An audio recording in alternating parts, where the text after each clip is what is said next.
Hi and welcome to this week's Weekly Outlook. This is Kim speaking on Monday the 27th of February. Before I get on and do the recording, just want to thank those people that we met firstly on Friday at the Forex show. A lot of clients came to the Forex show, a lot of current members, community joined us there and supported us. And then yesterday we had the launch of our new Easy Day Trading videos. Had to be careful not calling them CDs anymore. Of course, it's available now on a USB stick as we move forward with technology. It's a great new system that we've got, which allows us to add updates onto the content and also, if necessary, change any content. But so it's a bit like keeping a book that you can have a new chapter sent to you at any time. Anyway, that was yesterday. It's great. Some of our clients have been with us well over 10 years. Lovely to meet them again. We see them sometimes, once a year. Some of them, not even that for some of them. It's been a couple of years since we've last done anything like this. So it was good to get out, as they say. Anyway, looking at the markets, before I get on and look at the technicals, let's look at the economics. And what's coming out this week, we've already had the core durable goods. Tuesday, we've got prelim GDP. That's the second figure, although they call it the prelim. Always confuses me. Doesn't take much to confuse me, but that's particularly confusing for me when it's the second figure. Now, we do get some volatility around that because it does change. The number of beans to count in the US is significantly more than many other places, so we do often see quite a variance. So there's a possible, it's expected to uplift from 1.9 previous to 2.1, so we'll see where we get there. But that's at 1:30. The US consumer confidence at 3 o'clock, not much of a mover. Moving through to Wednesday, we've got the GDP, the Aussie GDP. May give a bit more movement, but it's really looking to, I'm just looking here actually, it's 2 a.m. on Wednesday, UK time, when President Trump speaks. And so really it's Tuesday for the US contingent and Wednesday morning for the UK contingent. So it could well be that we see some volatility through that session, through the Asian session. Back into normal trading time at 9:30 on Wednesday, we've got the manufacturing PMI. This is the beginning of the new month, so we get some nice numbers generally coming out here. Also, what else we got there? That's normally a mover for about 20-30 pips. You've got the US manufacturing data out same day at 3 p.m. as well. So they're the key figures that on Wednesday. Thursday, construction PMI UK, not such a big mover, but can create a bit of volatility. Thursday, you've got GDP from Canada, but that is really a monthly figure now, so not really too fussed with that.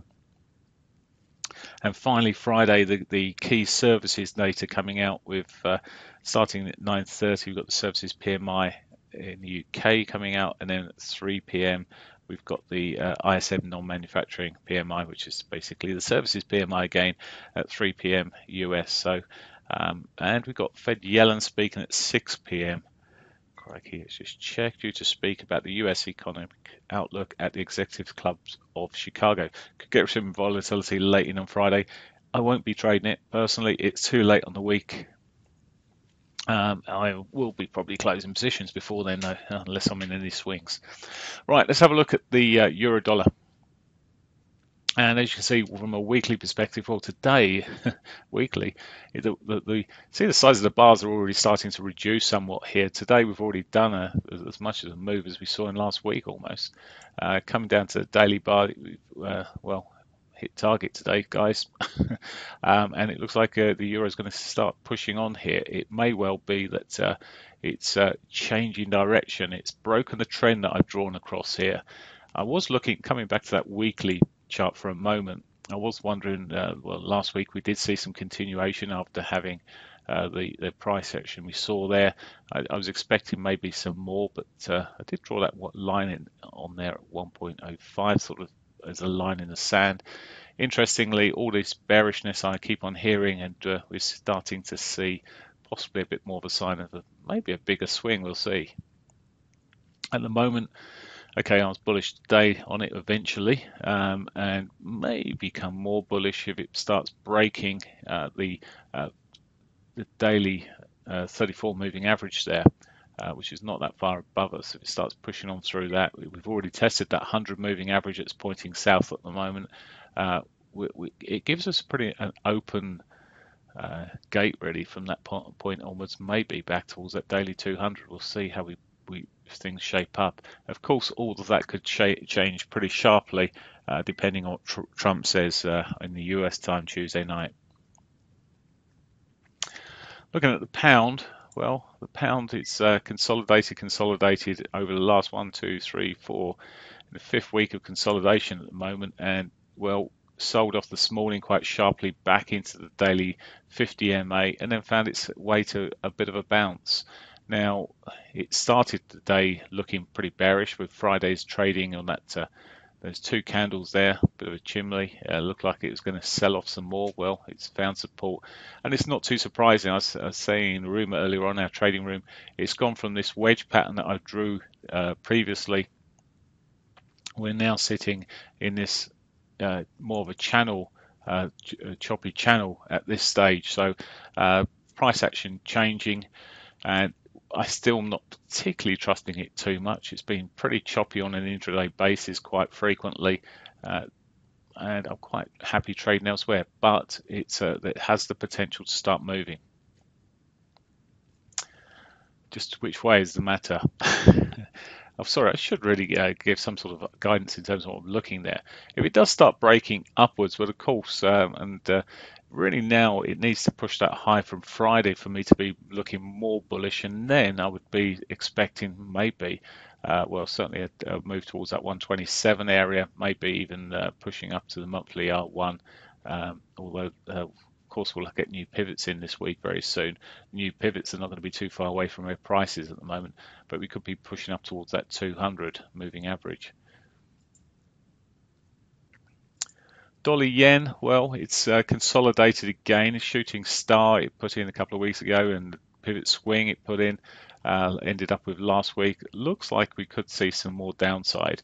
Now we're moving into March. I've talked about this a number of times, but we may see some repatriation. It used to be quite a common thing to be, as we run through March, to see a bit of a repatriation of dollars to yen for the companies that the Japanese companies that are reporting by the end of this month. So it'll be interesting to see that. If we see the euro and the pound pushing up, that probably help it the case as well. If we see any dollar selling, of course we could be this pattern to the downside could be spoiled, or maybe be spoiled, depends on what Trump says to a degree, but we'll see. A close of this, or close below this daily 100 really starts confirming to me more downside. Of course, these pivots are going to be disappearing in a day or two, but at the moment, maybe best looking at the moving averages, where the 200 sitting quite some distance below, but is certainly in striking distance over the coming days and weeks. Aussie dollar still struggling on a weekly basis to get beyond the top of what was just a descending trend really. A bit of a downward trend. It still hasn't broken out of that. The more it holds up here, the more you expect. I mean, I left the original rectangle there from the range it originally sat in. It's certainly that sort of key area of about 77.50-ish, somewhere in that region, 40 maybe. It seems to get selling in there every time anyone gets near it. The daily perspective, well, it's just chopping merrily along, eh? It's diverged a couple of times here. I was wondering whether we'd see a bit more of a correction on the Aussie dollar, but if all else shapes up and we've seen a bit of US dollar weakness, perhaps we may eventually break out these highs. But it's got the divergences, and what we're seeing is consolidation. We see this from time to time where instead of a bigger correction, maybe back down to a daily 200 or something like this, we just see it correct itself. We'd expect that 21 to be hit at some point sooner rather than later, that daily 21, but it's holding up so well. Perhaps price would just go up and chase and give it some support. Just like something to happen, really. Canadian dollar's gone asleep here on the weeklies. I mean, it's just consolidating. There's probably not a massive shock. Oil itself, I'll just go to oil, which obviously is a big driver for the Canadian dollar. It's been sitting in a very tight range now between, well, $50 and $55 over the last few weeks. Apparently some huge short positions coming into the market or in the market there. However, who knows, we may see the old short squeeze going on. There was this huge head and shoulders that sat over the pattern there, and it's not really been worked out or anything. As that started moving, we could probably see $65 barrels price, $65 barrels of oil if it started kicking in, maybe even back to that weekly 200 if it really went. But realistically at the moment, just consolidating. There's selling going on each time it gets into those highs. Looking at dailies, and you can see what a mess it is on the dailies from that point of view, and that of course is sort of holding the Canadian dollar to some degree. We've been sitting here on the dailies here, consolidated from some time. Had some good intraday moves, relatively relative to some of the other pairings. I found myself trading it more, and it is shaping up. Obviously, Friday wasn't particularly great on it, and today has been zero interest today. Probably should be reshaping these trend lines that I've drawn on the bottom here. Obviously some steeper ones kicking around, but we have erred towards that more bullish side to a degree.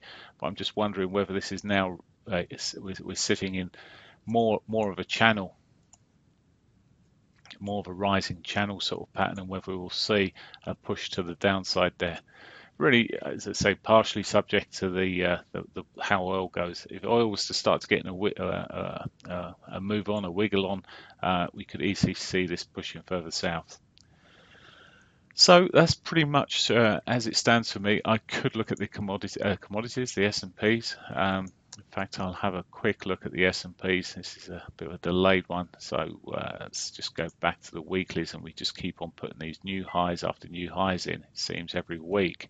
And is there any end to this? Well, I'm starting to see on the dailies a marginal divergence here, and I just do wonder if it'll just pip over and we'll see some sort of decent correction. It's almost unhealthy, just running up like it is without sort of sorting out, clearing out, and then maybe pushing back up. I mean, I wouldn't like to say there's any end of this. Whether this is going to get, certainly wouldn't be trying to sell now. I think some people are probably starting to build shorts up in it, but it's looking strong. Okay, that's pretty much it for me. I hope you have a great week. I'll be back next week. Bye for now.